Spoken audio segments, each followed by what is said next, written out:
Screen మీద చూస్తే అబ్బా స్టార్ అంటే ఇలా ఉండాలిరా అనుకుని, బయట ఆయనతో ఉన్న ర్యాపో వల్ల గానీ, లేదంటే ఆయన గురించి ఎక్కువ విషయాలు తెలుసుకోవడం వల్ల గానీ, మీ దాన్నేమంటారు? మీ అభిమానాన్ని దాటి ఒక స్టార్ ఉంటే ఎవరు అతను?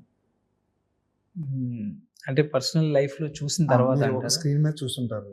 తర్వాత అతని గురించి ఇండస్ట్రీలోకి వచ్చిన తర్వాత అతని గురించి ఎక్కువ విషయాలు తెలుసుకొని, అతనితో కాస్త ర్యాపో గానీ, ఎక్కువ విషయాలు తెలియడం వల్ల గానీ, మీ మీ అభిమానాన్ని దాటి నిలబడిన స్టార్ అంటే ఎవరు చెప్తారు?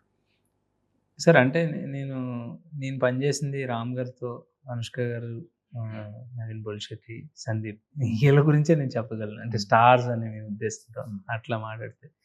బియాండ్ దట్ చిరంజీవి గారు వీళ్ళు మా ముందు సినిమా 'మిస్టర్ పోలిశెట్టి'కి ఆయన దగ్గరుండి సినిమా రిలీజ్ ముందే చూసి మమ్మల్ని ఇంటికి పిలిచి ఫేమస్ బజ్జీ పెట్టి ఓకే.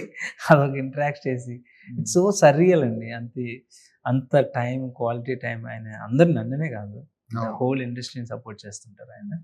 సో అలాంటి వాళ్ళు ఉన్న టైంలో మనం ఎగ్జిస్ట్ అయ్యి ఉండటం చాలా అదృష్టవంతులుగా ఫీల్ అవటం. At the same time I want to talk about Rajamouli sir. Rajamouli గారు కూడా బీయింగ్ సచ్ ఎ ఇంకా ఆయన గురించి ఏం చెప్తాం? దేర్ ఇస్ నో పారామీటర్ కదా. సో అలాంటి వ్యక్తి కూడా అనుష్క గారి కోసమే చూసిన సినిమా, బట్ చూసిన సినిమాలో నా పేరు కూడా మెన్షన్ చేసి దాన్ని అప్రిషియేట్ చేసి, అది ఆయన స్కూల్ ఆఫ్ సినిమాయే కాదు అసలు యాక్చువల్లీ. అయినా కూడా అంత ఎఫర్ట్ తీసుకుని చేస్తూ ఉంటారు. అలాంటి we are very blessed to have all of them in our film industry.